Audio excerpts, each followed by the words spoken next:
We got the Black Beast taking on the up-and-comer Chris Daukaus. It's going to be the last fight of 2021, so we're definitely going to go out with a bang this year. Some big-time heavyweight action here. Two guys that love to strike, and they love to put on a show. This has all the makings to be a great main event fight. What a way to end 2021. You know it was another profitable year. You know it was another profitable event this past Saturday. Can't wait to talk to you guys about that. UFC 269. How about the epic performance from Juliana Pena? The epic performance from Charles Oliveira. We got a great episode lined up. Let's get right into it.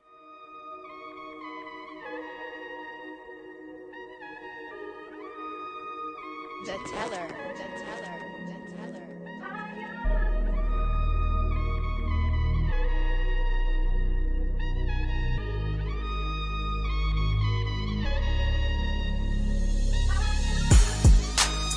It's another day. Left jab, right jab. This is MMA. Mixed martial arts, quick body parts, undefeated when I pick 'em. Who the champ, who the victim? Looking in my crystal ball, I predict the winner. Never stop fighting. If you lose, keep your chin up. Know how the game go. I'm a smart fella. Welcome to the show. This the MMA fortune teller.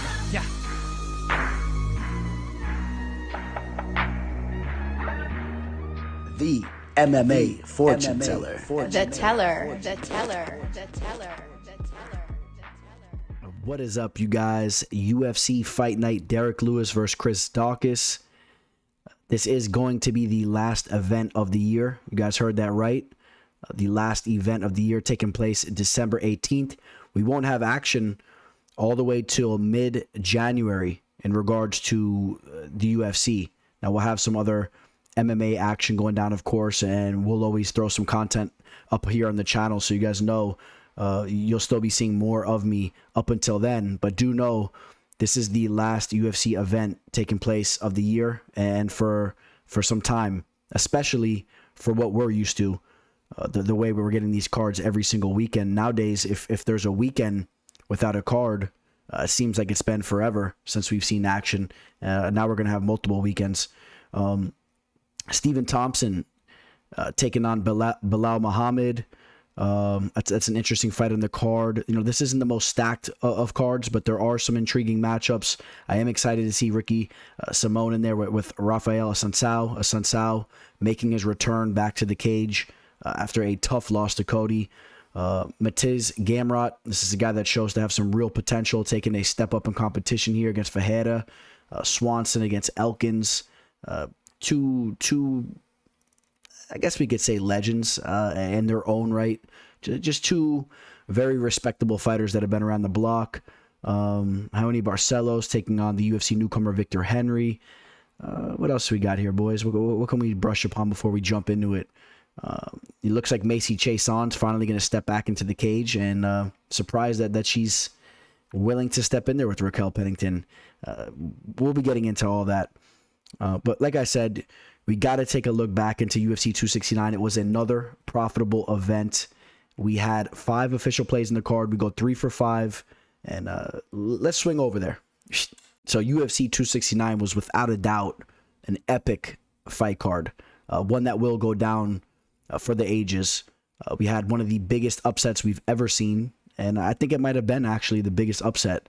We got to crunch the numbers. I know Holly Holm was a major underdog. GSP was a major underdog against Matt Hughes. Of course, there were some other giant upsets we've had throughout the years, but that was right up there at the top, I do believe. Pena closed right around a plus 800 or plus 700. It was pretty ridiculous.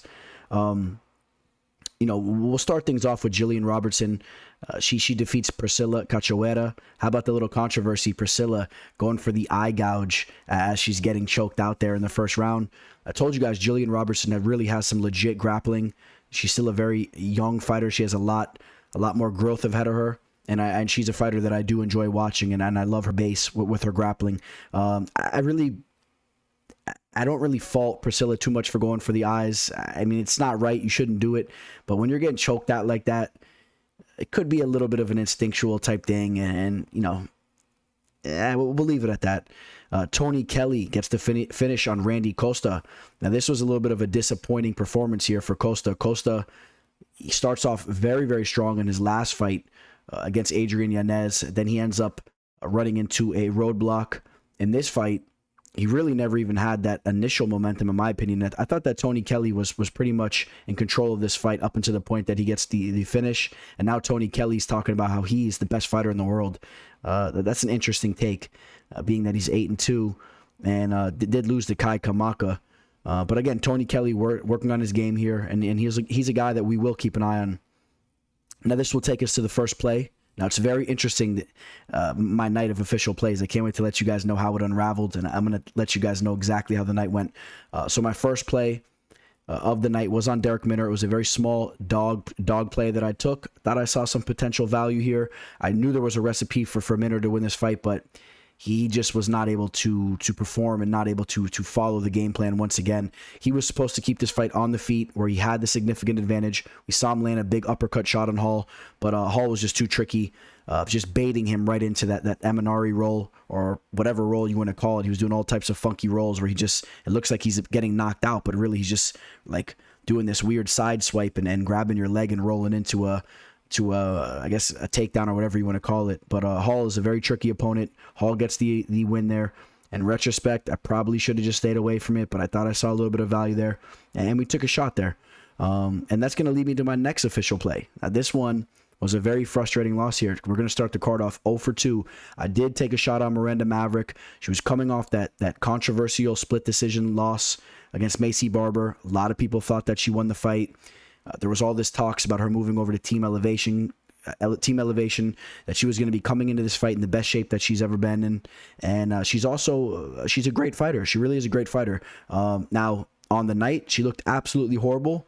I'm not sure exactly what was going on here, but Erin Blanchfield, I should have stuck to my own advice before I added this last-minute official play. You guys remember on the breakdown that I did do on this fight card, I gave a lot of respect to Erin Blanchfield. If you really look at her resume, she's been in there with some very tough chicks.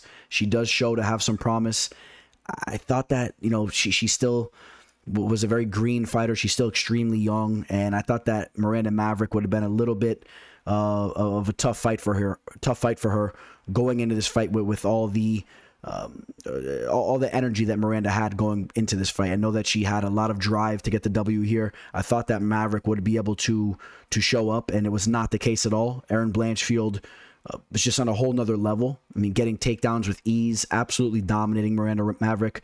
Erin Blanchfield is the girl that we want to keep an eye on moving forward. She's still extremely young, like I said.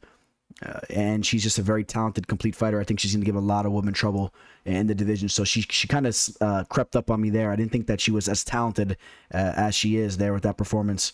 And now we'll jump into another official play. We hit a W here. We get on the win column. We put one on the board here. Andre Muniz takes out Eric Anders. You guys know I'm extremely high on Andre Muniz. I've been rolling with him for a little bit now. 4-unit play, grabbed him at -135. The line got very, very high. I saw him as high as a -200 on Bovada.lv right before this fight took place. So a lot of action coming in on him. You wanted to get the line nice and early. His jiu-jitsu is ridiculous. His frame is ridiculous. And he's a guy that we'll continue to keep an eye on. And again, we've been keeping an eye on him. He's just a nasty fighter. And Eric Anders is a guy, if you really run through his resume, he's a fan-pleasing type of fighter, but he definitely has holes in his games. He has some power. He's a little slow at times. And I was all over this play. So that does put us in the win column for the card. Bruno Silva gets the devastating knockout over Jordan Wright. A little bit of controversy there with Herb Dean. Herb Dean was doing that herky-jerky in-and-out type stuff again. It is what it is. Tai Tuivasa gets the knockout on Augusto Sakai. Tai Tuivasa now is going to really get a lot of my respect after that knockout. Of course, I did pick him to win the fight. In retrospect, I wish I would have had a little bit more faith in him and put an official play in him here. I don't like how he seems to come in out of shape at times, but his striking is really, really coming around. He's putting in the work. He's sacrificing, being with his family. He's training all around the world here, away from his family. And everybody that talks about Tai Tuivasa that's around him raves about the guy. The guy's in the gym, and his striking is really, really coming around. And as far as him and his personality goes, you guys know he's just an awesome guy. A very fun guy to watch. You know, he grabbed the shoe. It wasn't beer, though. I guess he's not allowed to drink beer in the cage, so it was water. If you ask me, it's absolutely disgusting, drinking out of random people's shoes. And even worse, the spit that they spit in it before they hand it to him. To me, it's absolutely disgusting. But at the same time, he's just a fun character to watch. Now, check this out. This is going to bring us to our fourth play of the card. It was on Dominick Cruz. You guys know he came through. You guys know how this fight went. Dominick Cruz gets hurt early in the first. He almost gets finished. I was really wigging out over here, man. I was bugging out. I was forget about sitting down, man. I was doing cartwheels in my living room. I thought it was gonna be a horrible night when I saw Cruz get wobbled. But once he survived, and not only did he just survive, he finishes the first round, advancing and landing some shots there. I thought that he did enough that he would solidify that round just being a 10-9, and I had a feeling he was going to take over. The reason why I rode with him here is that Pedro Munoz doesn't have a lot of volume. He's kind of flat-footed. He walks his opponents down, and Dominick Cruz has great footwork and puts out a lot of volume. He could grapple. He could do it all, and Dominick Cruz comes through.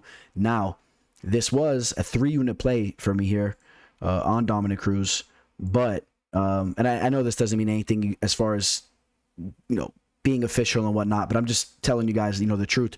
After losing some of those early plays, especially the Maverick play, I really started to up my bets, man. I went big on Munoz, and I really doubled up on Dominick Cruz here. So that was a giant play for me. I know it says 3 units, man, but that was thousands for me in my pocket there.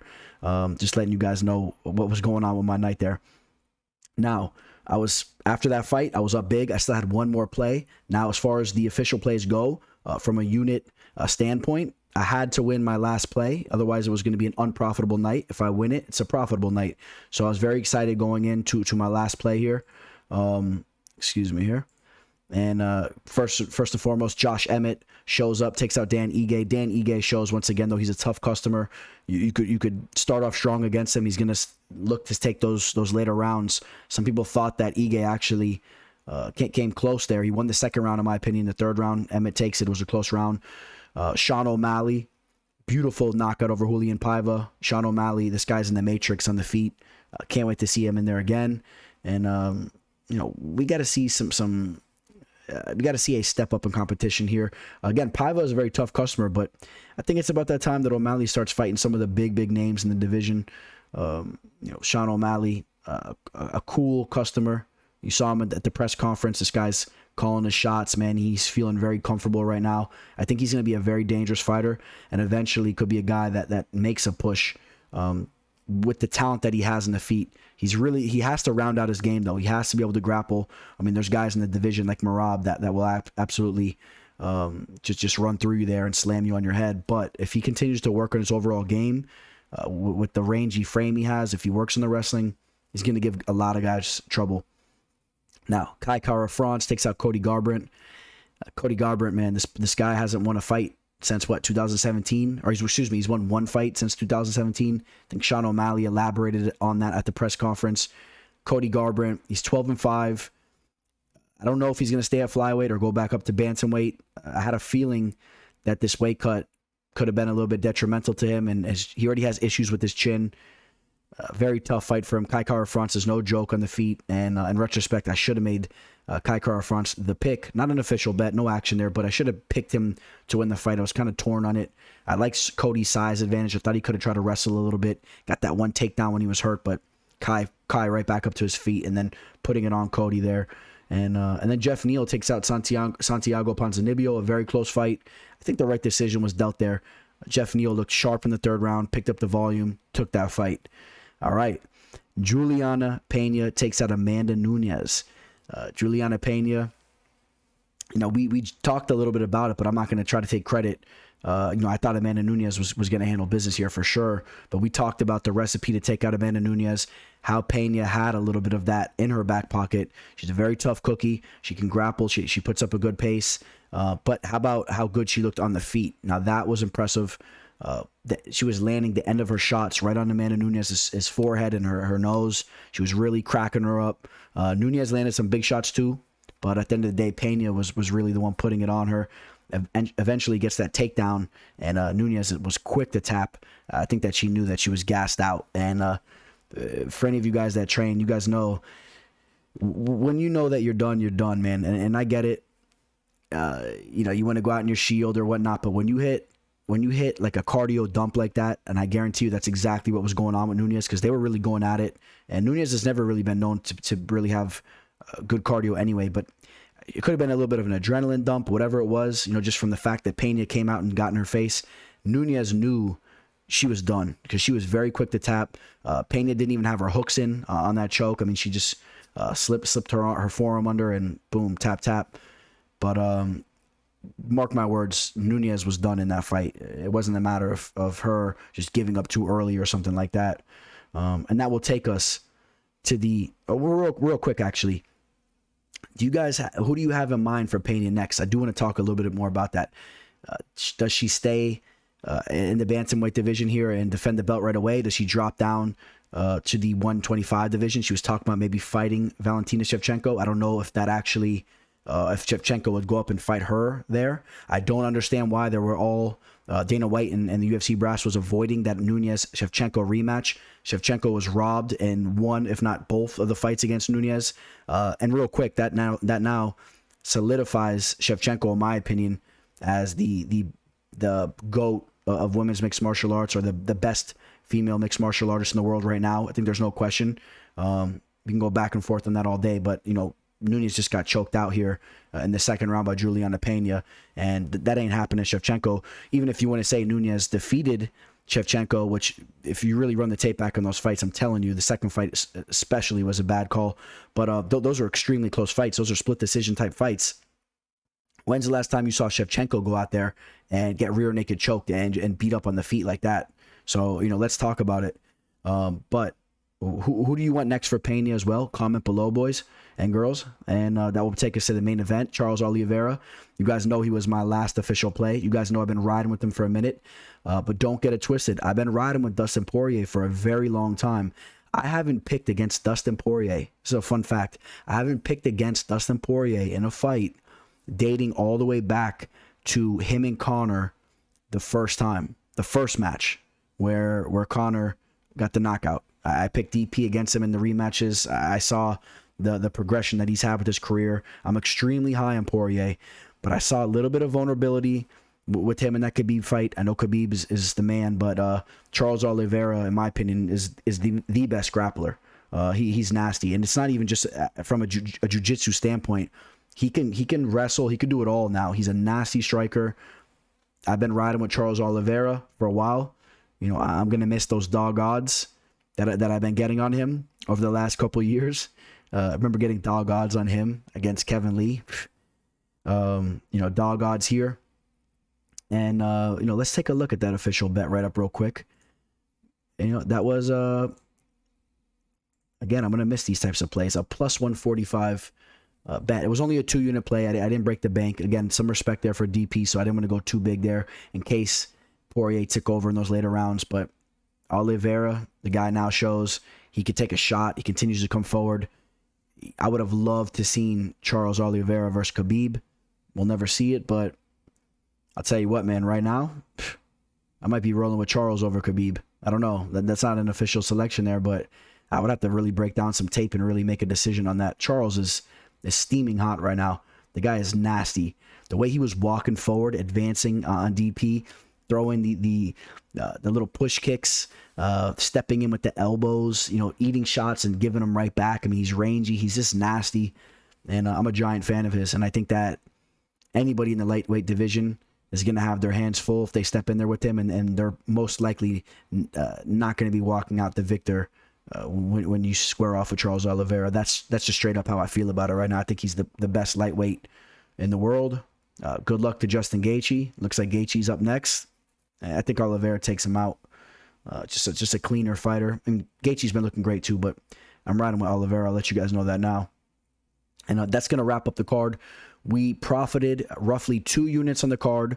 But again, starting off with the 0-2 start and then working our way to 3 in a row. I felt very good about that. Again, I told you guys I really chipped up too, man. I doubled up on some of my plays, made some big money there. So it was an exciting night for me there. Please do give me a follow on Instagram, MMA Fortune Teller _. Please like this video, subscribe to the channel, do all that. And with no further ado, we're going to jump into today's episode. Again, the last event of the year. We got Derrick Lewis taking on Chris Daukaus. Let's go. So in the first fight, we got Mateusz making his return back to the octagon after a brief hiatus. Spent about 2 years. He steps in there with the Monkey King, Jourdain Levet. Guys, real quick, I want to give you guys a heads up. I'm not going to spend as much time as maybe I did normally with these early fights. I think I spent a little bit too much time getting excited about the first fight of the night, talking about it for way too long, and then slowing down by the time we hit the main card. So I'll try to be a little bit more brief with these early fights and spend more quality time into the main card and the main event and whatnot. But Mateusz, this is a guy that made a splash in Dana White's Contender Series. He's a very technical striker.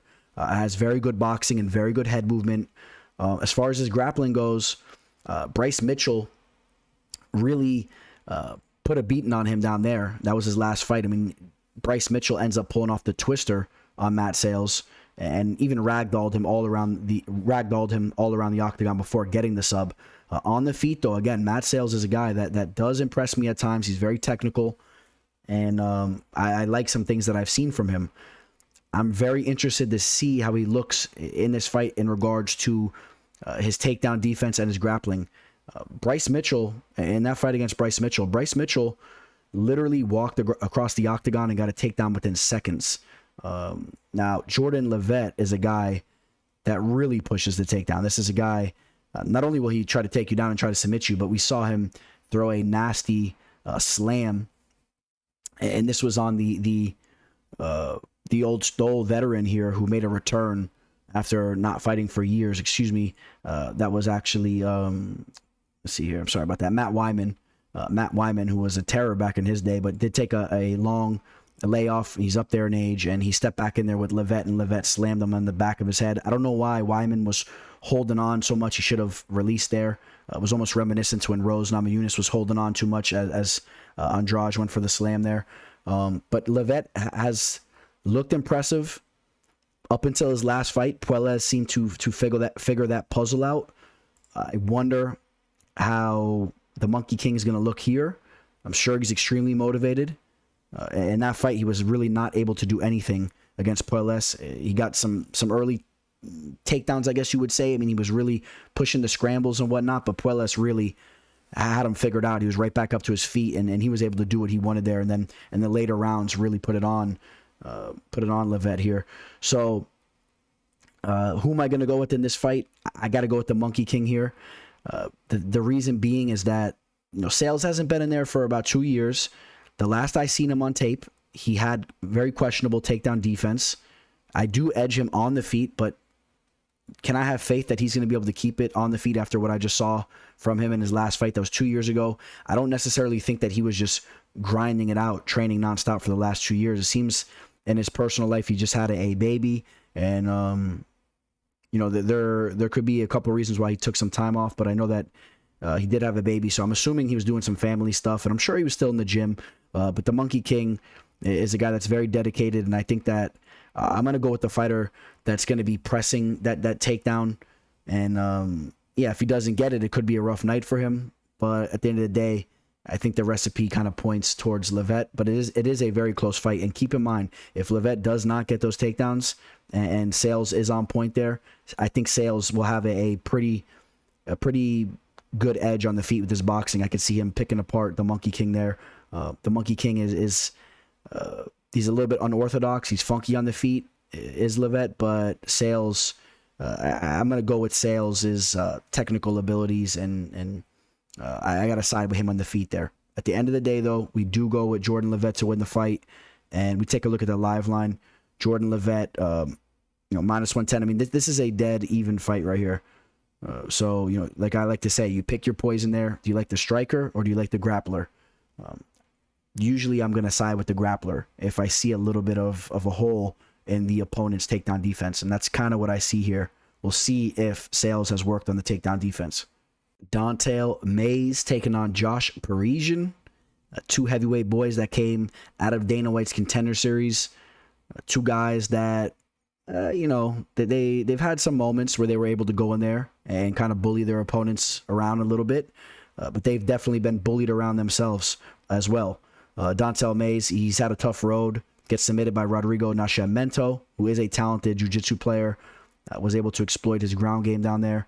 Before that, he gets submitted by Cyril Gane, a guy that we all know as a striker, but was able to pull the heel hook off on Mays there and really roughed him up in that fight. If you guys actually remember, even before getting the submission, you see him kicking him right in the neck right there.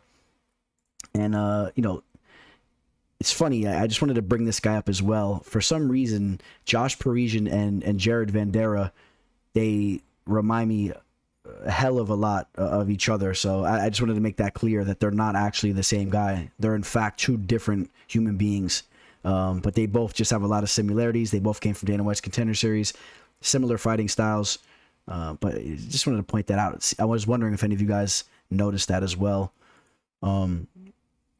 But back to Josh Vandera or Jared Parisian or Josh Parisian. All right, guys, I'm just messing. But yeah, Josh Parisian coming off a tough outing in his last fight. He does get the victory over Rock Martinez. Before that, the Parker Porter fight.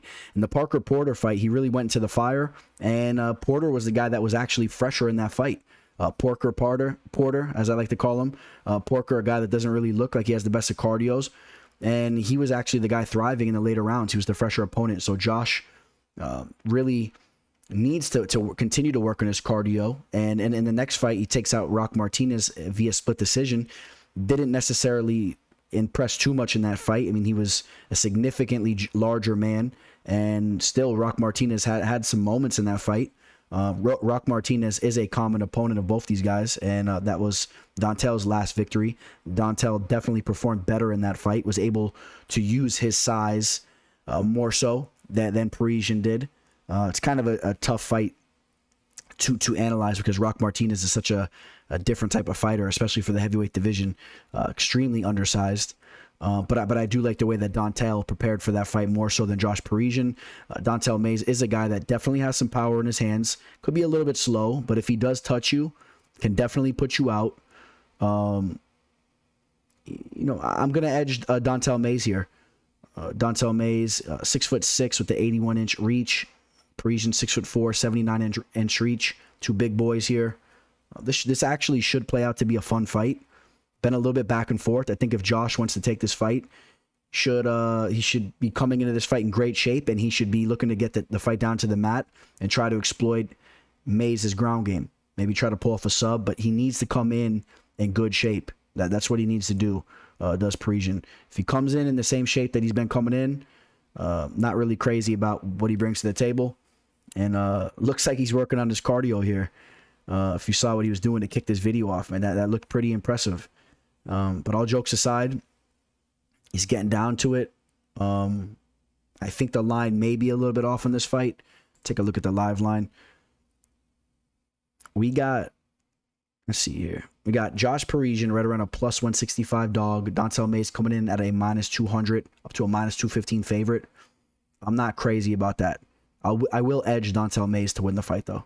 Raquel Pennington taking on Macy Chiasson. This is a decent fight here on the women's side of things. Raquel Pennington, a girl that I really have a lot of respect for. She's been around the block for quite some time. Remember seeing her on The Ultimate Fighter. If you guys remember that season, Dana White really had a thing for her on that season, and I think he was right to an extent. Rocky has shown to be a tough customer. She has some good boxing. She's been in there in some very big fights. The 12-8 record is really not indicative of who she is as a fighter. If you take a look at her resume, I mean, she's been in there with some big time fighters. Losses to Amanda Nunes for the belt. As of recently, she loses to Germaine de Randamie and Holly Holm, two of the nastiest women strikers on planet Earth, and victories over Pani Kianzad, which that's a good look.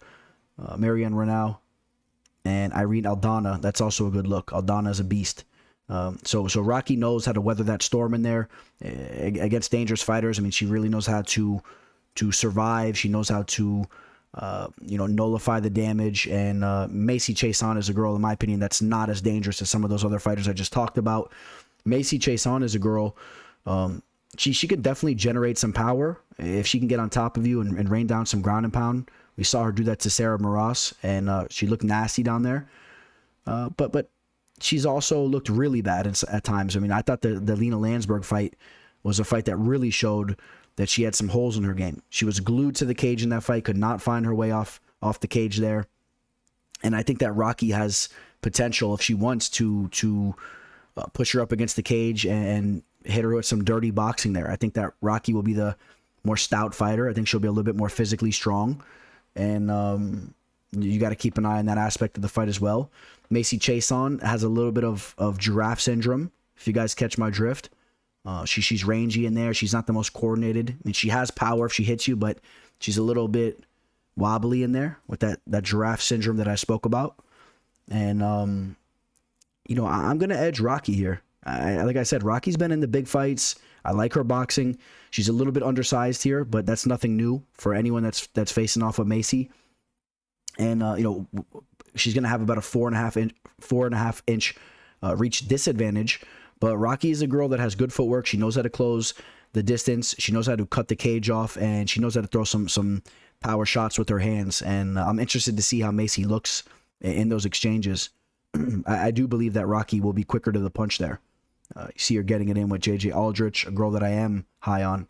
I like JJ. I know some of you guys are not as high on JJ as I am, but I think that she's a nasty striker and has some of the best boxing in the women's side of things.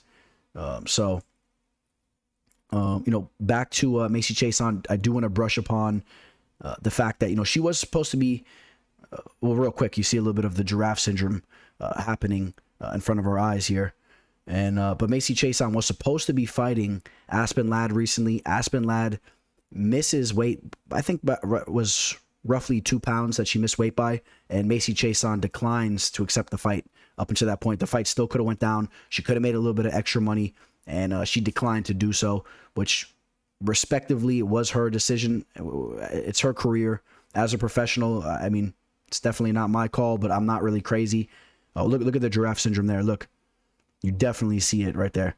But I'm just poking some fun here, but I was not happy when she didn't take that fight. I wanted to see that fight take place. I had some action on Ladd, and it is what it is. Let me not be too harsh on her, but if you guys remember the interviews that she was giving up until that point, you could see why she dropped out of that fight. She didn't want the smoke with Aspen Ladd. She was talking about leading up to that fight during the fight week. She was talking about, I don't know why Aspen Ladd called to fight me. Meanwhile, there was no other available opponents at the time. Everybody was booked. Aspen Ladd, being the warrior that she is, she wanted to just get in there and perform. Macy Chiasson was questioning, why did she call me out? Because she was lower in the rankings. It all just seems suspect to me. If you're going to go in there, you're going to be a warrior, you're going to be a fighter. I don't like the type of mindset she had going into that fight. And I know that Rocky doesn't play around, and Rocky comes into her fights with a killer mentality. She'll step in there with the best of them. What are you going to do, Chiasson, when you got Amanda Nunes in front of you, or Jermaine Durandamy, or Holly Holm? What are you going to do then? I mean, you got to be ready to face these types of challenges. And again, I'm being hard on her, but it's the fight game. So we take a look at the live line, and we got Raquel Pennington right around a -180, all the way up to a -200 on some books, with the comeback on Macy, +155, +160. Some dog odds there. If you feel like Macy is peaking a little bit more as a fighter, she's 30, only 8 professional fights, starting to enter the prime of her career. Maybe she has a shot here. I'm going to side with Rocky. That's going to be my official pick, and I'll be rooting Rocky on there all day. Charles Jourdain taking on Andre Ewell, taking place in the featherweight division. Andre been hitting a little bit of a tough spot in his career right now. 2 losses in a row. Gets knocked out by Julio Arce. Before that, loses to Chris Gutierrez. 2 nasty strikers. Well, guess what? He's facing another nasty striker, Charles Jourdain. A very, very technical striker.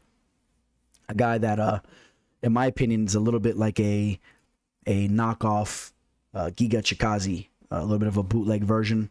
A very technical striker. But the difference is there's a little bit something lacking in Jourdain's ability. I think that he fades a little bit in his fights.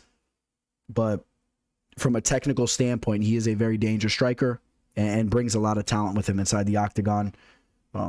So Andre Ewell, he needs to be on his P's and Q's. Andre, a little bit more of an athlete. I've had the pleasure of chatting it up with Ewell. I mean, Ewell was a guy that was, a high school football player, and you could see it in his fights. He's an athlete, but he needs to refine his skill set from a fighting standpoint. He needs to refine his boxing a little bit. He's quick with his shots. I mean, he has a nice reach, but he's not the most technical. He's not the most sharp with his hands, and you see it. The opponents that he's been fighting as of recently, they're a lot more sharp with their technique. The Chris Gutierrez's, the Julio Arces of the world, however you want to say that. You guys catch my drift. But those are the guys that are a little bit more sharp with their striking, and you've seen it pan out for them. But Andre Ewell, don't get it twisted. If his opponent does slip up and you let Ewell crack you with a shot, I mean, he carries some power. He has some knockouts throughout his career. As of recently, though, victories over Erwin Rivera and Jordan Martinez, both split decisions. So if those don't go his way, we're talking about 5 losses in a row. Marlon Vera got the finish on him as well. Charles Jourdain just got submitted by Julian Erosa. Jourdain was a big favorite coming into that fight, and that's just what Erosa does. He comes to spoil the party. This guy's got eggs in his backpack, toilet paper, all that. He's coming to the party just to mess things up. Erosa, a guy that's constantly underrated, and Jourdain, kind of slowed down in that fight a little bit.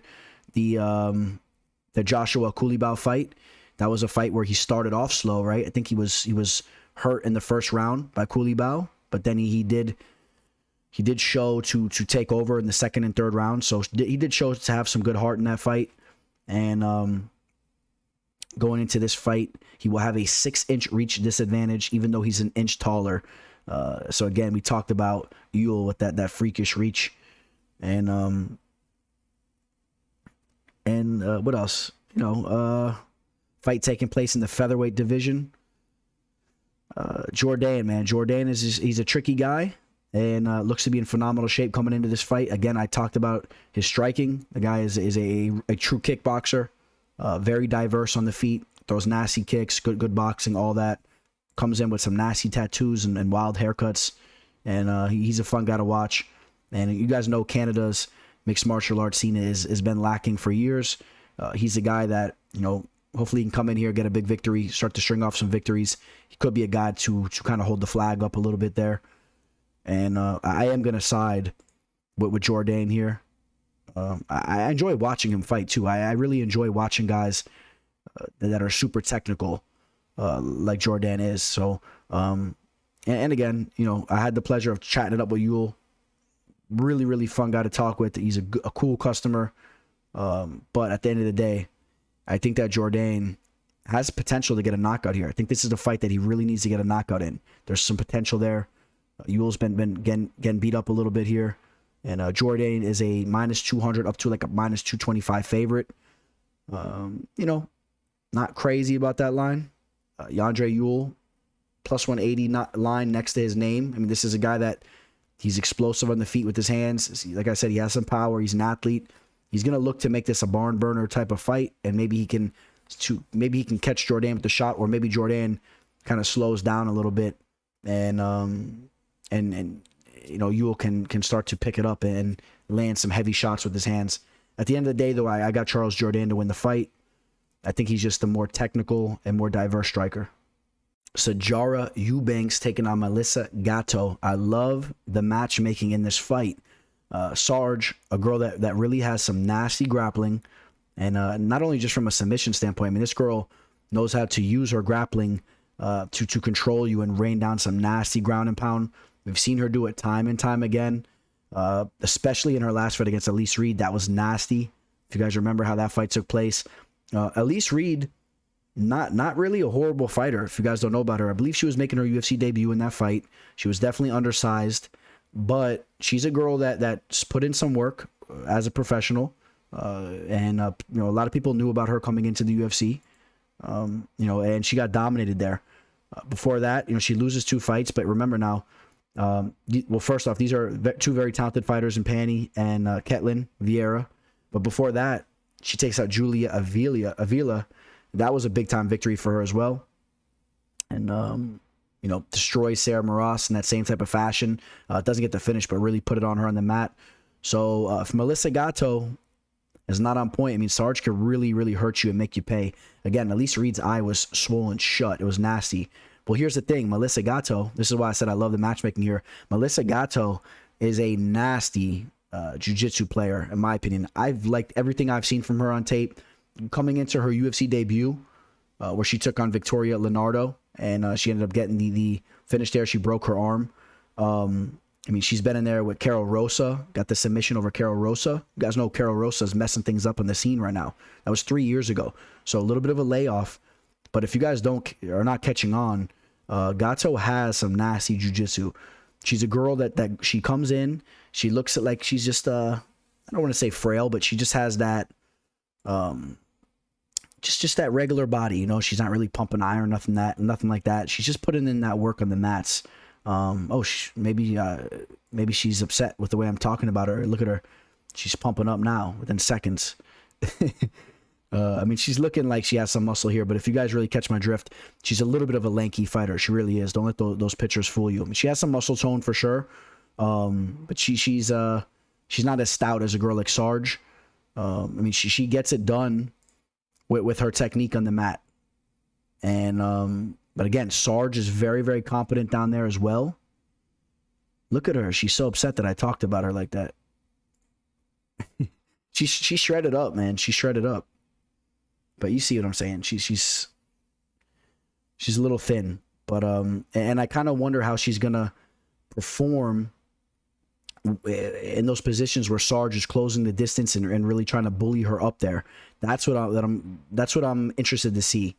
Because Sarge will do that to you, and Sarge has some good boxing as well. Sarge, she has a nice left jab, nice straight. She has a nice 1-2, nice straight as well, and so she's a girl that can really do it all. She can grapple, she can hang on the feet. She's extremely tough. If you want to make it a firefight and you want to throw down, she's completely willing to meet you there. She'll throw down with you on the feet, and I think she'll have a solid edge on the feet. Gatto, to me, is a girl that's going to want to get this fight down to the mat one way or another, and she has to continuously impress us there on the mat. And we take a look at the line here. Sarge is a 2-1 favorite here. Woo. A minus 200 all the way up to a minus 225. So you guys know I'm not going to agree with that line. And then, then it just comes down to, are we willing to take the shot on Gatto here? Yeah, this is, I've been back and forth on this fight a little bit. And this was her UFC debut where she got the victory over, I believe it was Victoria Leonardo, was it?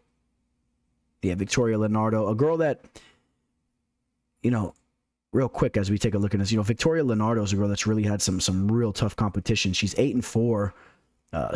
She's been in there with Melissa Gatto, Menin Farot, Erin Blanchfield, Miranda Maverick. I mean, she's really been in there with some tough fighters. Miranda Maverick again. Talk about a tough go. I got to make a decision here, guys, don't I?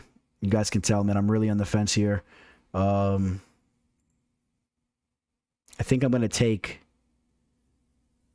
Melissa Gatto here. I'm gonna say that they're gonna mix it up a little bit on the feet, which I say Eubanks probably does have a little bit of an edge there, but we'll see what Gatto can show to us there. I know she's been working on that aspect of her game as well, but I think this fight will hit the mat, and I think that Gatto can more than hold her own down there. Now Eubanks might be able to stifle her attack off her back and whatnot, and might be able to really hurt her as well. I'm gonna roll with Gatto though.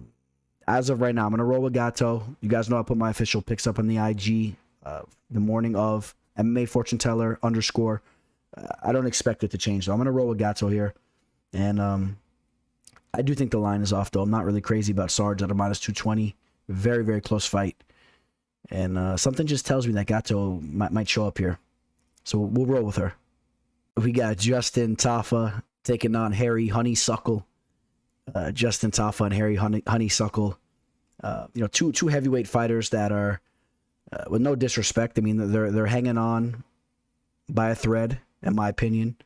Justin Tafa only won one of his last 3 fights. Had the big knockout over Juan Adams. Other than that, getting roughed up a little bit. Jorgen De Castro put him out with that nasty overhand right. Carlos Felipe was a split decision victory, but Felipe's boxing was looking good in that fight. And then a loss to Gerald Vandera. And other than that, we got Harry Hunsucker.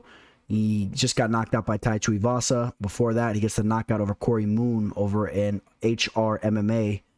And that was coming off his loss to Gerald Vandera as well. So they got a common opponent here. But Harry was finished. Well, Justin, he hung in there. Just not really that impressed with what I've seen from Harry. I mean, you see him here. He's rocking the double champ status, 2 belts strapped across the shoulders. I mean, that's always respectable. But when you see the guy really throwing down with top level professionals, I mean, he doesn't really seem to be up to par. Gerald Vandera really bullied him in that fight. Took him down, smashed him up against the side of the cage there, and Tai Tuivasa gets that knockout as well. Justin Tafa is a guy that does know how to strike. He's competent on the feet. Only 4-3 as a professional. Had a little bit of a background in striking, I do believe. And again, had a big knockout over Juan Adams. I don't see any reason why he can't replicate something like that in this fight. There'll be an opportunity for him to do that. He'll be at a 1-inch reach disadvantage. I don't really expect much to play out there as far as the frame goes.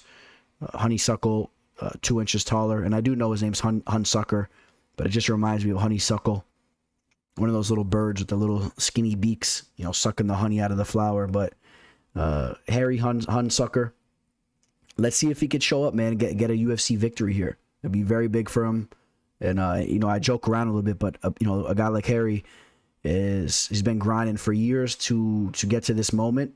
And he's already had the moment of fighting in the octagon, but he's getting an opportunity to live his dream by getting that UFC victory there. So I don't want to tease too much here. 2 guys that are really putting in the work. I got to say that Justin Tafa is going to be the guy that gets it done, though. You see him over here brushing shoulders with Francis at the PI. I just think that Tafa will have an advantage on the feet, and I could see him landing some big shots there. And I just have not been impressed with what I've seen from Hunsucker. Although he has that knockout over Corey Moon. Take a look who Corey Moon is. Corey Moon, 4-4 now as a professional, and his picture on Tapology, he's literally posted up at the neighborhood Outback with the big boy brewski right there. You can see the brewski, and he's drinking the brew with the straw. So I mean, he literally has no remorse. He's rocking the Smith & Wesson shirt.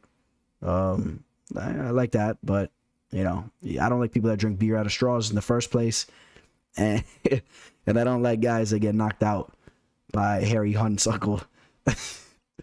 So the pick's got to be Tafa there. We'll take a look at the live line. Tafa right around a 3.5 to 1 favorite, right around that minus 350 range. That's a pretty hefty line on a guy like Tafa, who doesn't really get the job done too often, but he should be the better fighter. Raoni Barcelos taking on Victor Henry, coming into the UFC for the first time with a record of 21-5. It's a very respectable record coming into the octagon. He has some good experience behind him. He's fought over in Ryzen, over in Japan. 34 years old. And this isn't a guy that's learning on the job. I mean, this guy has the experience right now. And the UFC is going to throw him in there with an absolute killer in Raoni Barcelos. Barcelos 16-2, coming off a very tough loss over Timur Valiev. That was a fight. Now, Barcelos looked good in the first round, started to slow down a little bit, but let's not get confused here. Timur Valiev is an extraordinary fighter. Timur had one setback in a fight where he was dominating the entire fight, and then he got clipped by the tough, I believe he's from Trinidad, the very tough Trini fighter. Guy that dyes his hair blonde. You guys know what I'm talking about anyway. He was supposed to be fighting, I believe, right around this time, and I had to pull out of a fight. Might have even been on this card. All right, screw it. We're going to pull up his name real quick. Trevin Giles. I believe his name was Trevin Giles, right? Yeah, excuse me, Trevin Jones. Trevin Jones. But in that fight, even though it was overturned for like marijuana or something like that. Trevin Jones has nasty power, and Timur was continuously going for the takedown, and he got eventually knocked out. He got a little bit too busy in there. Raoni Barcelos loses that fight. I just want to make the point that, in my opinion, those were two of the best, at that time fighting, those are two of the best bantamweight fighters in the world. I mean, they still are, but I'm just saying, when that was going down, you're watching two of the best guys throw down.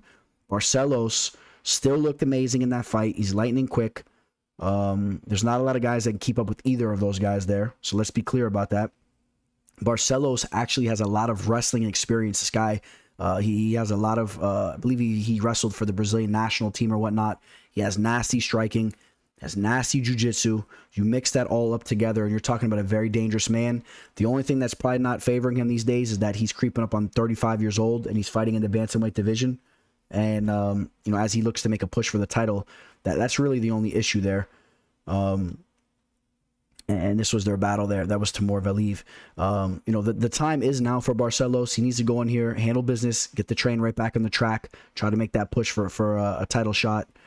And at least his opponent is up there as well. I mean, both these guys, it looks like these guys almost have the exact same birthday. Actually, only 3 days apart in birth, which is pretty wild. Both these guys coming in at 5'7".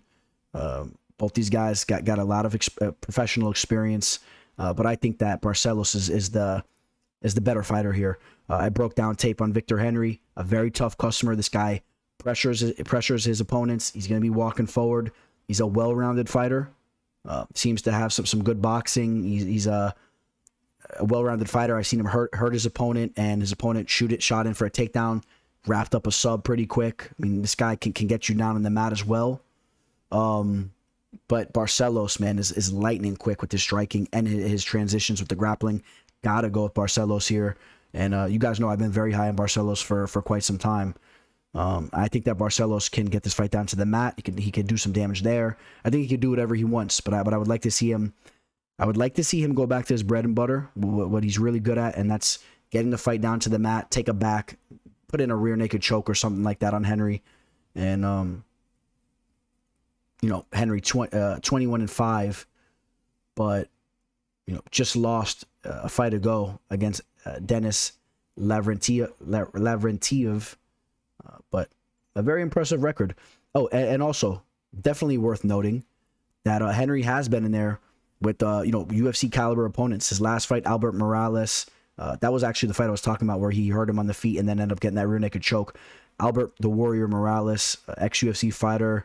Kyler Phillips has a split decision over Kyler, the very dynamic striker. Handed Kyler his first professional loss. I mean, at the time, he had 4 times the amount of professional experience. Do keep that in mind. Victory over Anderson dos Santos, another UFC caliber fighter. Not sure if he's still around, but a guy that had, you know, had some fights in the octagon, so you got to respect that. At the end of the day, Raoni is the pick, and Raoni Barcelos right now is right around a minus 280 favorite. So a little bit of respect on Henry's name. Sometimes Barcelos goes into these fights minus 400, minus 500 favorite, and you might expect to see that line creep towards that direction, if you ask me. So if you want it, get on it now. Gerald Meerschaert taking on Dustin Stoltzfus. Gerald Meerschaert, you know, I've had many of talks with him about trying to get his nickname converted from GM3 over to the Meerkat, and didn't seem to be up for it. And the Meerkat, though, he's rolling right now, man. 2 victories in a row, a giant upset victory over Makhmud Muradov.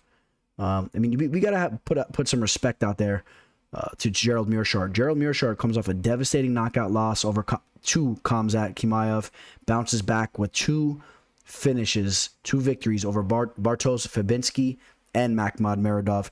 Now, if that doesn't show you what a fighter is about as far as their mentality goes, I don't know what would. I mean, Gerald Meerschaert is as tough as it comes.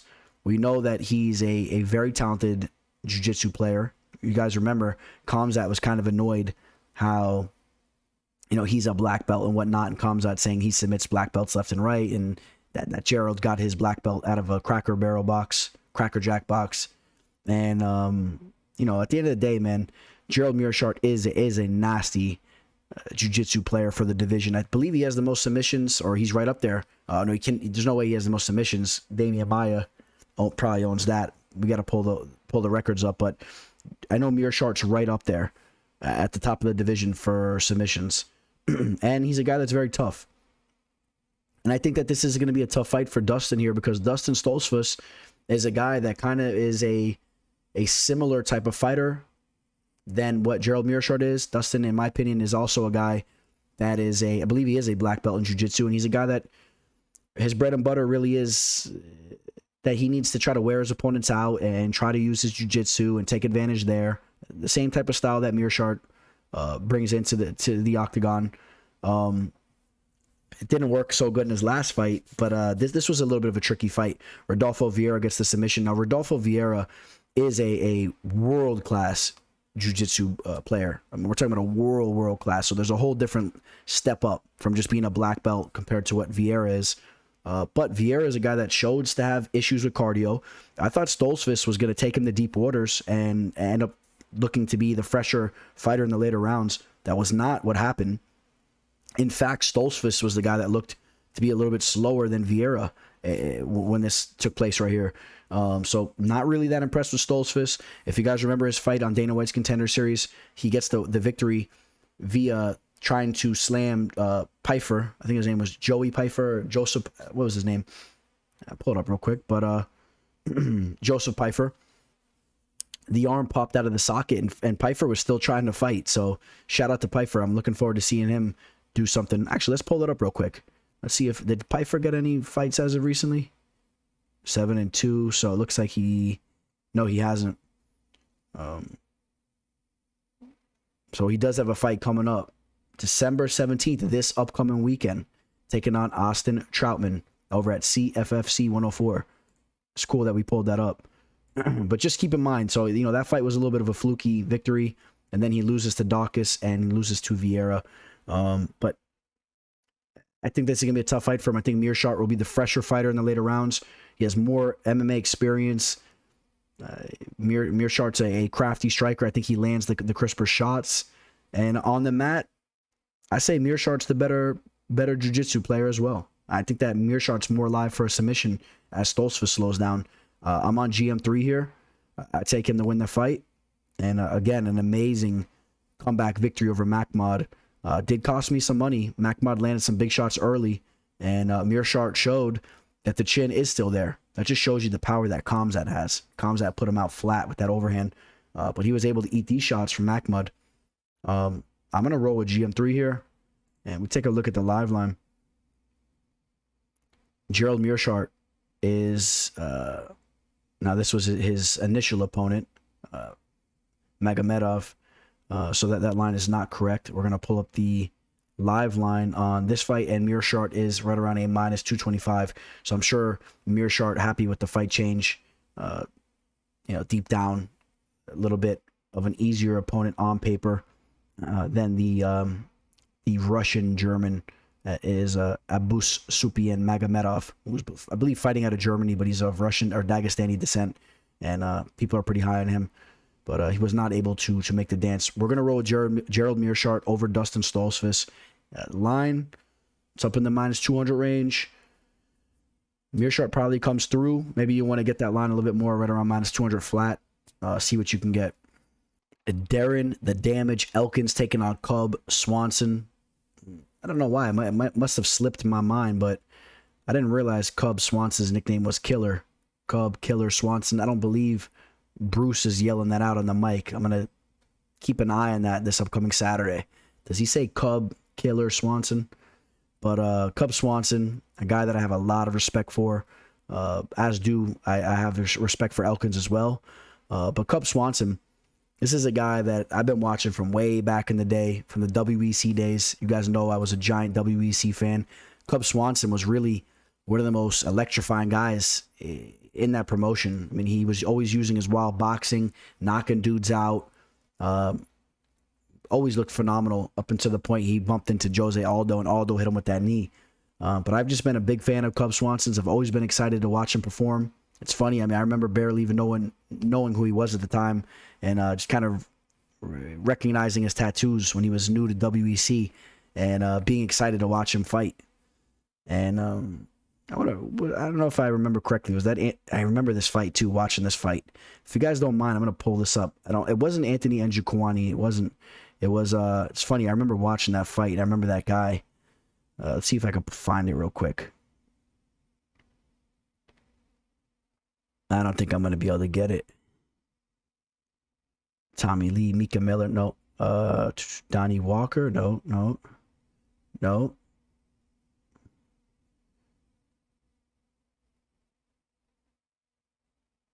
All right, never mind, guys. Sorry about that. I remember watching that fight, so I was a little curious there, but I'm not going to bore you guys with that. But Cub Swanson, I turned my back on him a little bit, and I bit the bullet against Kron Gracie. I saw that fight live in Tampa. Cost me some money, I'll be honest with you guys.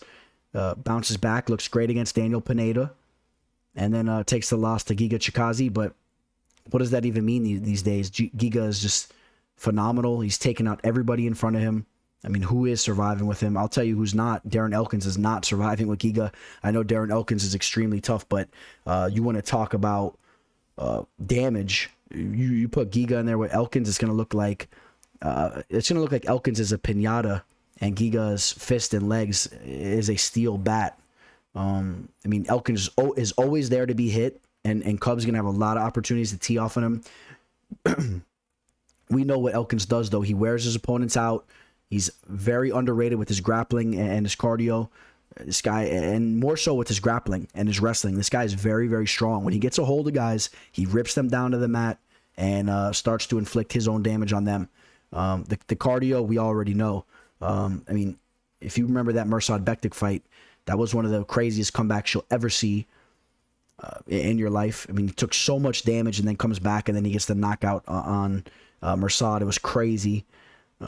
And he's coming off 2 victories. Took out Derrick Minner and Eduardo Grigori. And in the Minner fight, Minner played that fight absolutely wrong. That was a fight that was on the table for him, but he just has a tough time, man, sticking to the plan. And I think he kind of admits it and embraces it at this point. I'm not sure if we'll be seeing Minner even fight in the UFC again. But back to this fight. Cub Swanson, 38. Elkins, 37. Almost about to be 38, and this is excellent matchmaking here. 2 OGs of the game. Elkins, a little bit taller, the 1-inch reach. I'll tell you guys right now, I'm liking Cub here. I think that Cub lands the cleaner shots.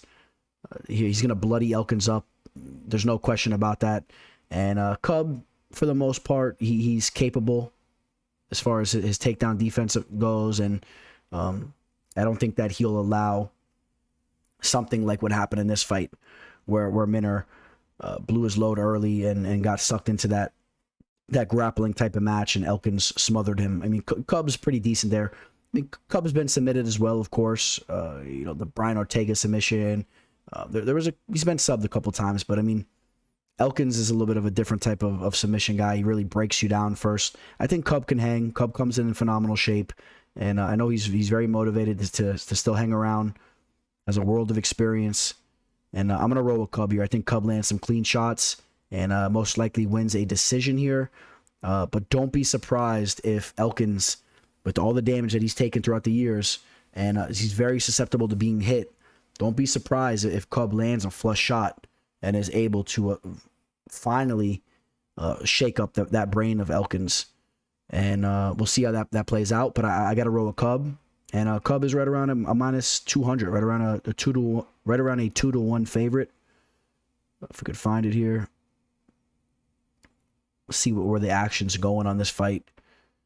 Cub Swanson right around a minus 200. Did dip down to a minus 220, but came back. So people remembering how Elkins comes in as a dog and then performs. But I got Cub there. Mateusz Gamrot taking on Diego Ferreira. This is a good fight here. Mateusz Gamrot, this guy is really, really shown to be a nasty fighter. We saw him just completely style on Jeremy Stephens. You don't see a lot of guys go out there and rip off a Kimura on anybody in the division, let alone a guy like Stephens. Before that, knocks out Scott Holtzman. And before that, he had the controversial split decision. So a lot of people thought he should have won that fight over Guram Leds, who is also seems to be a respectable fighter there. Before that, been fighting over in KSW over in Poland.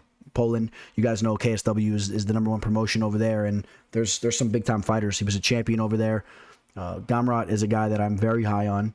I think this guy has some real potential. I love the fact that he's over at American Top Team, and he's one of their projects that they're working on.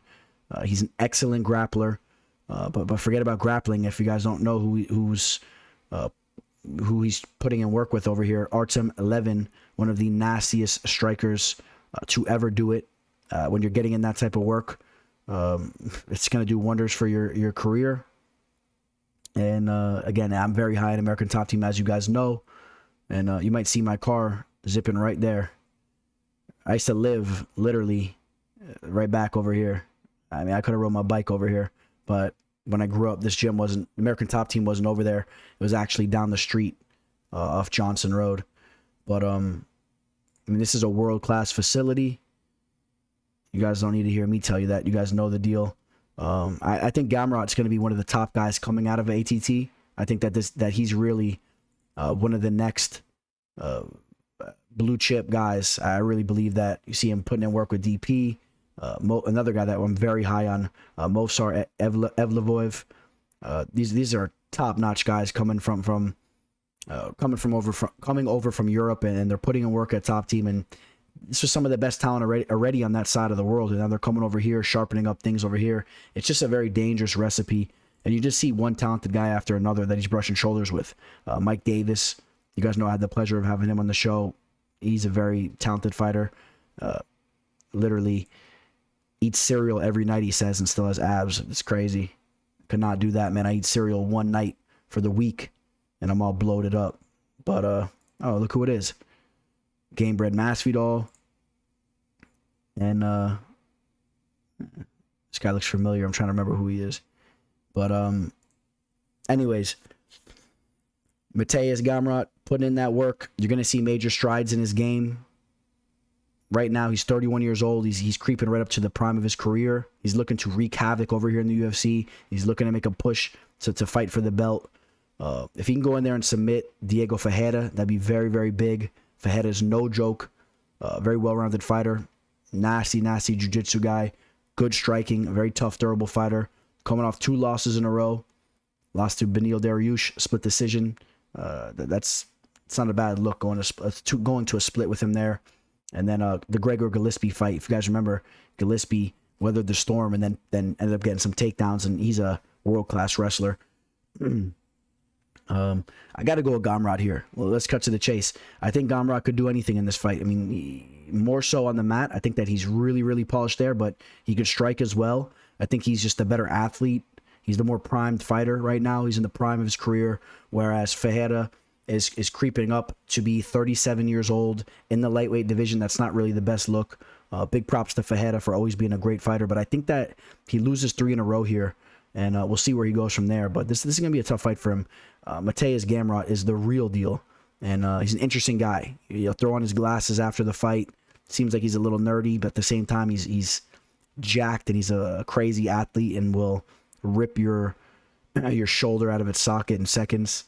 I'm excited to watch him perform once again, and he's right around a -190 to a -200 favorite. Opened up at a -155 over on BetMGM, so action coming in on him, and I think it's reasonable. He's the real deal. Speaking of the old WEC days, Raphael Assunção was a guy that always was throwing down over there in WEC wreckage.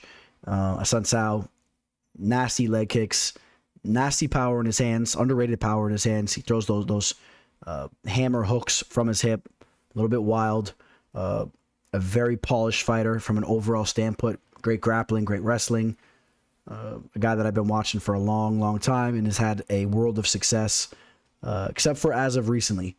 You know, before his last 3 fights, he was 27-5, now 27-8. He loses 3 in a row, loses to Marlon Moraes, loses to Corey Sandhagen, and then the Cody one, probably the worst one, where you know there was a recipe for him to win that fight if he could have just touched the chin, but instead walks in with his hands down towards the end of that round and gets clipped. So he's really been facing some adversity. Now he has another tough fight in front of him. Ricky Simón is no joke. He's a wild man. I love the wrestling and the grappling that Simón brings into the cage. Just constantly picking guys up, throwing them over his shoulder like a sack of potatoes and ragdolling them. Comes in phenomenal shape. He's been working on his striking. He has some pretty good power in his hands as well. He's working on the boxing. But I do believe that his pace and his grappling is really his strong suit. Stylistically, that's a tough match against the Assunção, because the Assunção does all those things good as well. I just think at this point in the game, man, I got to go with Ricky here. I think that Ricky is just the more primed fighter. I think that it would be hard for someone to argue against that. I mean, we're talking about a decade, over a decade of a difference in age. You got a Assunção creeping up to 40, where Ricky is creeping right into the prime of his career. Ricky has a 1-inch height advantage and a 3.5 reach advantage as well. I mean, these are key factors here. Coming off victories over Brian Kelleher, Perillo, and Ray Borg. The Ray Borg fight was a good one. That should not have been a split. He won that fight all day. He won every round. Losses to Rob Font and Uriah Faber before that. The Faber one, of course, was the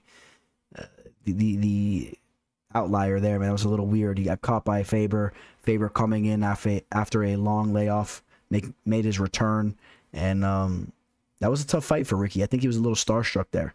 But I'm going to say that Ricky gets the job done here. I think he wins 4 in a row.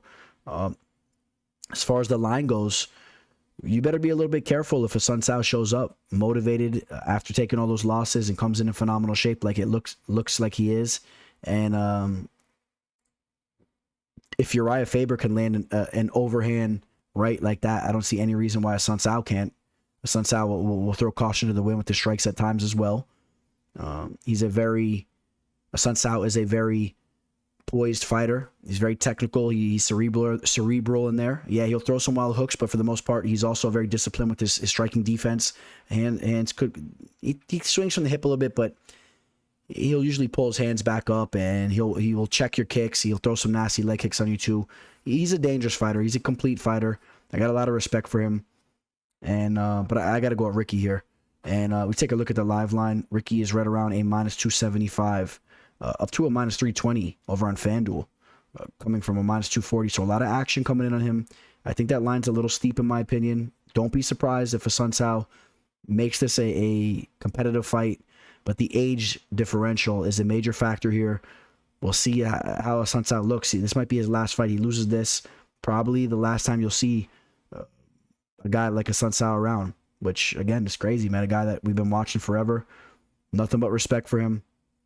And this will be a tough one for him. And again, talk about motivation. Potentially his last professional fight. That's motivation there. So he might be a dangerous man on fight night. We got an exciting strawweight match here. Amanda Lemos taking on Angela Hill. The king of the split decision loss is Angela Hill. All jokes aside, Angela Hill is a girl that's really came around over the years. She's a tough fighter. Comes in phenomenal shape. She's a tricky striker.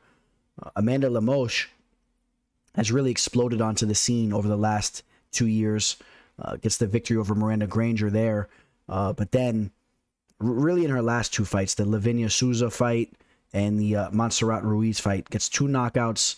And this is a girl that really has some pop on her strikes. Throws nasty leg kicks. Has some real pop on her punches. And she hits a little bit differently in this division than a lot of other fighters do. Angela Hill, a girl that really likes to throw a lot of volume out there. She's diverse with her striking.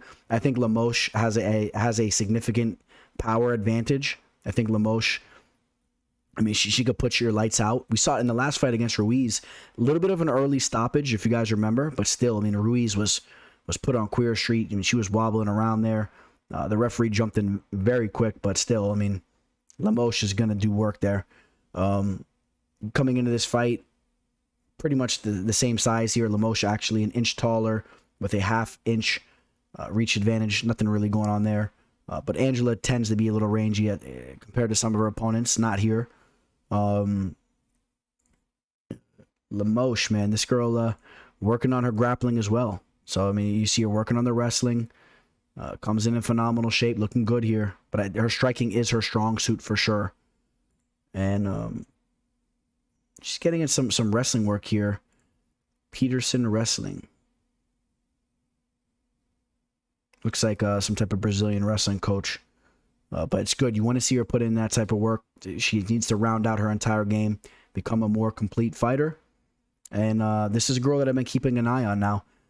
Angela Hill, again, really has turned her career into a nice one. From a girl that came into the Ultimate Fighter with basically no experience and has grown up in the octagon. I think that she would be very happy for as far along as she's came. And unfortunately for her, she's had the bad end of the stick a couple times in those split decision losses. Michelle Watterson and Claudia Gadelha, those are fights that she arguably both won, in my opinion. That would have been a good amount of fights in a row at the time. And the Tecia Torres fight, though, Tecia comes out there and really, Tecia put it on her. Tecia set that whole motion back of Angela doing her thing. I mean, that all got put on hold. So Angela Hill now almost 37 years old. Not that Lemos is much younger, almost 35, but still. Angela Hill, this is going to be it for her. If she doesn't get a victory here, string off a couple big victories after that, it's going to be tough for her to throw her name in the hat to fight for the belt or anything like that. So she's going to be motivated here, but I think that Amanda Lemos will be too much. I think Amanda Lemos will be the more crisp striker. I think she lands the bigger shots. And forget about, losing a split decision from getting out-volumed or landed on a little bit more so. I mean, Lemos will go in there and really put a stamp on you and leave no question who won the fight. I mean, that's what she's about. And again, I am high on Lemos, and I got Lemos winning this fight. We take a look at the live line. And the live line on this fight right now, Lemos is all the way up to the minus 400 range, which that, to me, a little crazy. I like Lemos here, but these types of fights in the strawweight division, I mean, Angela Hill can easily keep this fight close if things work out for her. If she implements her game plan, if she can avoid the big shot and she could use her pitter-patter style, it could be a closer fight. But I do think that it's more likely that Lemos puts a stamp here as well. And I think that she solidifies a unanimous decision, or maybe we see Hill get hurt bad, which you don't see often. But I got Amanda Lemos to win that fight. Stephen Wonderboy Thompson taking on Belal Muhammad. This is a big fight for Stephen Thompson. Took a very, very tough loss in his last fight where he was just not able to stop the takedown from Gilbert Burns. If he wins that fight, it's three in a row, and he can start trying to bark up that tree for eventually fighting for the belt again. It's tough right now. He's coming off a loss. I mean, Gilbert's at the top of the hill as well, but he's got to get a win over here against Belal Muhammad, and he's got to probably string off a couple quick victories to try to get to the top again. Stephen Thompson, you guys know the deal. One of the most tricky strikers that's ever fought in the octagon. Can give anybody problems there. Not only can he give you problems, I mean, he can go in there and completely outclass you. We've seen him do it to guys like Jorge Masvidal. We've seen him do it to numerous guys. Took out Vincent Luque. I mean, that's such an impressive victory in itself. The Anthony Pettis loss was such a disappointing loss. Excuse me, because if he doesn't get caught with that Superman punch off the cage, obviously he wins that fight. He was styling on him. I thought that he won the Darren Till fight. Now that was over in England as well. So, Stephen Thompson, one of the nastiest strikers. Belal Muhammad, a tough overall fighter, man. Just a well-rounded fighter, kind of a pit bull of a fighter. And it's kind of hard for me to even give him credit, give him compliments like that. I really don't like him as a person. I think that he's a little bit of a herb. And, he blocked me on IG for basically no reason. And people that do those types of things, I kind of look at them like they're soft. And it's funny because even before he blocked me, I saw that he was always posting on Instagram that he was blocking everybody. That was like his thing that he thought was cool. If anybody says anything, he would make a video and post it. He would zoom in, scroll to them, and block them. And I just think it's kind of corny. And actually, the reason why he was getting mad at me was because I was kind of feeding into that whole Sean Strickland thing. But it was all in good fun, and it is what it is. He's a little sensitive. And we all know that Sean Strickland would eat him for breakfast. So, but at the end of the day, Belal is a tough dude. Again, I said it. He's a little bit of a pit bull of a fighter. Comes in, he can eat some shots. Has a great chin, and I wonder if he's going to be able to implement a wrestling game plan here, similarly to what we just saw Gilbert Burns do. I think that's the recipe. I think he needs to test that on Steven, because Steven looked a little bit lacking there in that last fight, and you got to wonder if it's the age or what's going on. But he looked like he was a little bit slower than usual. Usually the footwork is immaculate, and he's able to avoid anybody getting in on his hips. That's why I thought that was a great fight for him. I thought that he would be able to keep the fight on the feet and style on Gilbert, and maybe even hurt Gilbert, as we just seen him get hurt recently. But Gilbert was able to close the cage and close him off on the cage and get some takedowns. And Belal is a guy that's very good at closing the distance and doing those types of things. He's 19-3 as a professional. It's an impressive resume now. I mean, who has he really beat, though? If you want to run through his resume real quick. The Damian Maia fight. I mean, Maia is so aged right now, and we know the recipe. I think a lot of guys can do what he did there. Curtis Melander, a danger striker. Lyman Good, okay. Takashi Sato, I mean, okay. You're not really seeing a lot of big names. I respect the Tim Means victory, but that was a split decision, and Tim Means won that fight. It doesn't even matter if I remember what happened in that fight or if I have any substance to what I'm saying, but if I see Tim Means against Belal Muhammad with the split decision, I'm going with my boy Dirty Bird there all day. So Tim Means dominated that fight, actually. How about that? Wasn't even close. There was a complete robbery. How about that? But I would really have to run the tape back on that. But victories over Jordan Mean, Randy Brown. I mean, not a lot of big names here, man. Steve Carl, the old American Top Team product. Chris Curtis. Okay. Now we're talking a little bit way back in the day, but Belal's a very tough guy here. Let me tell you this. I think the line is off, guys. I think the line is off. We'll take a look at the live line real quick. Stephen Thompson, I get it. If he's able to avoid the ground game, he's going to style on Belal. But coming off that last performance, how can you feel comfortable grabbing him at that minus 250 line? I don't know about that. I do think that he styles on Belal on the feet, but I think Belal will try to make this an ugly fight, try to close the distance, hang on him a little bit, and there's some question marks there. So maybe more value on Belal here. That's really the way I'm looking at it. And I'm hoping Thompson puts it on him, and I hope Stephen Thompson hits Belal with the knockout that was similar to the knockout that he hit. Hold on, guys, I'll pull it up. That he hit Dan Stidegen with. If you guys remember in his UFC debut, the beautiful hidden kick that just folded over the shoulder, and it literally just his leg came up, his front leg came up like it was like my right hand if I was southpaw, and just slapped him in the side of the face. I mean, I remember watching that fight live. I was pre-gaming, getting ready to go out for the main card and all that. I was watching it, I had my Bovada account going. My Bovada account was a lot smaller those days. My bets were a lot smaller. But I remember watching that fight. I think it was the first fight of the night.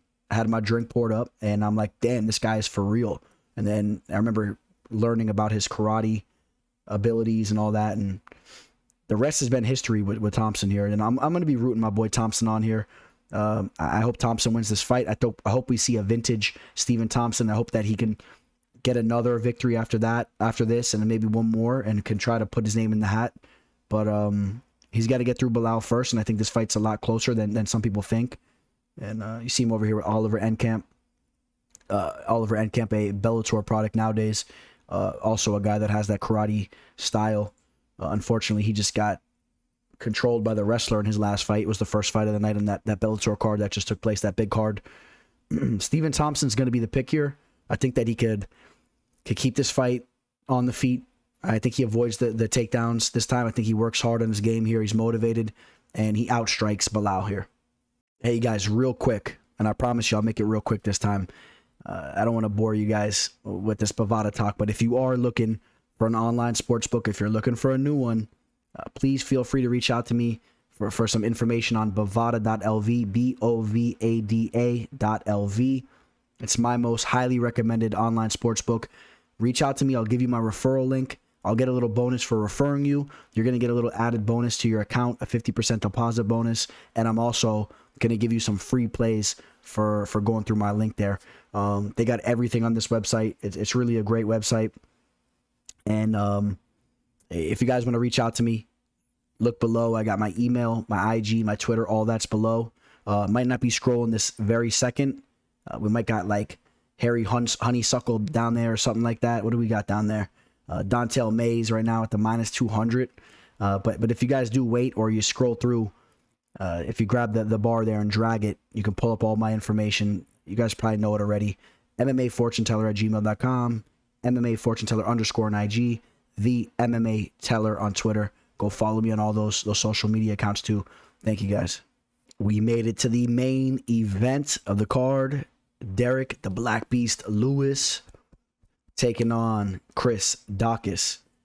Unfortunately, he has not put a nickname together, so we can't get all hyped up saying his name. But let me tell you what, man, Chris Daukaus is a real man. He's a real dude. I had the pleasure of chatting with him a couple times. You guys know I interviewed his brother, Kyle Daukaus. Was supposed to get an interview with Chris, and we do have that on hold. I will be doing that once I have the new studio set up. But, when I was trying to interview him back in the day, that's when all those riots were going on and whatnot. Chris was working that stuff over in Philly. So, I mean, he was on the scene. He's not a guy you would want to mess with out there. He is a big boy, if you didn't realize. Might not be as big as Derrick Lewis, but, I mean, still 6'3" with a 76-inch reach. Gonna have a 3-inch reach disadvantage compared to Lewis here. Lewis is going to be the significantly heavier man. I think Lewis is definitely going to have the power. I think it's safe to say that. But Daukaus really has some boxing skills. I mean, his boxing is no joke. Him and his brother, they've been working it over in Philly, and they've been working on that for years. I talked to Kyle about this. People think that they're just jiu-jitsu boys, but they're really high in their boxing. That's what they really they're really prideful on the skills that they bring to the table there. And Chris has definitely showed what he's about and what the Daukaus brothers are about. I mean, he's been going in there knocking guys out left and right. One of the better official plays that I've hit, one of the better official underdog plays that I've hit that I put together was the victory over Rodrigo Nascimento. Grabbed him at plus 270, and I had some units on that. So that was a nice hit there. I thought that line was way off. This guy Daukaus is for real now. I mean, after that victory, knocks out Alexei Oleinik and then knocks out Shamil Abdurakhimov. So, I mean, the finishing ability is there. When it comes to Derrick Lewis, I mean, do I really got to explain to you guys what kind of finishing ability we're talking about with him? I mean, the knockout that he just recently had over Curtis Blades was disgusting. The flying knee. His ground and pound is as heavy as it gets. But if there's a knock on Derrick Lewis, man, it could be his activity, and it could be that you guys stick with me now. You guys are gonna think I'm a little crazy, but Lewis could be a little frail at times, man. When he gets hit, he actually can fold, man. This guy is you can't really say that Lewis is this extremely durable guy. I know he looks the part and he has that power, but I mean, Matt Mitrione put him out. We saw him just get butchered up there by Cyril Gane, and I know that Gane's very talented, but the way that he finished him so quickly, I mean, Lewis did not like the shots he was eating and almost was looking for a way out kind of early. I mean, if you guys don't believe me, I'll pull some other fights up that's happening. The Junior Dos Santos fight, that was another one. The Mark Hunt fight, the Sean Jordan fight, that was a nasty knockout. If you guys remember, hit him with the head kick. So, I mean, he has been finished, so don't act like it's ridiculous to say that Chris Daukaus gets a knockout here. I mean, he doesn't like when he gets touched up. It's almost like he looks for a way out at times, if you ask me. But when he's inflicting his pain on you and his power on you, it's second to none. Again, the power is so explosive, and I'm a big fan of Derrick Lewis's. Let's put it like that. I'm a big fan of his. And I think he's one of the coolest guys in the game. I love watching him fight. I'm definitely a big fan of his.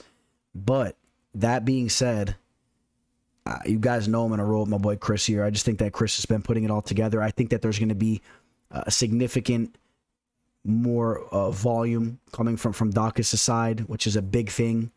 It's a 5-round fight. Lewis has had issues with his cardio, and I'm kind of curious to see. How Derrick Lewis looks after a loss like that. Normally, I'll say, a guy takes a big loss, they're more motivated than ever. But, Derrick Lewis has made a lot of money as of recently.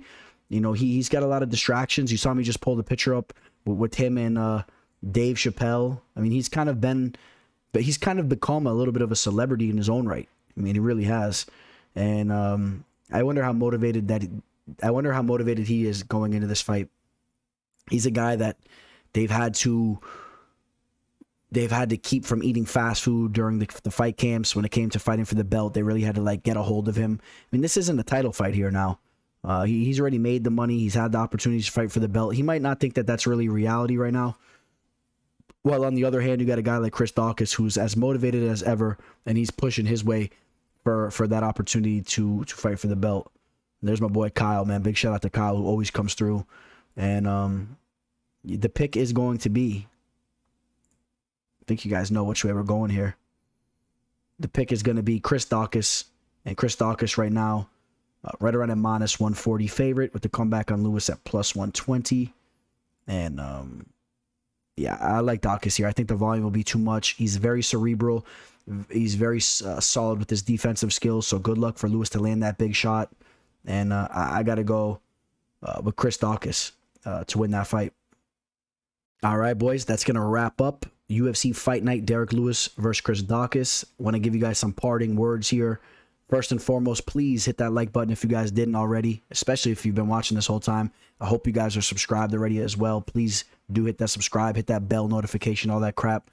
And, I want to let you guys know, I'm not trying to brag, but I've been absolutely killing it with my official plays. I'm very proud of my results, especially over the last 6 to 7 months. It's been absolutely ridiculous. I put a lot of work into breaking down this tape, and obviously I live and breathe this stuff, and I put a lot of time into understanding these sports betting game, and I feel that I really haven't figured out at this point. Obviously, we're always learning, but I'm very proud of what I've been doing as of recently, and this is the last card of 2021, and I think it's very important that we go out on a winning card. It's just, I like to set myself little goals, and I want this one to be a profitable one. I really do, and I love the spots that we have, and I'm still looking at some things right now, but we're gonna have, when it's all said and done, we might have 4 official plays. Stick with me, follow me on IG, I'll keep you guys updated. But I see some spots here, and I would love to work with you guys. Do not hesitate to reach out to me. Shoot me an email, DM me, do all that stuff there, and I'll give you guys my pricing. I would love to work with you guys.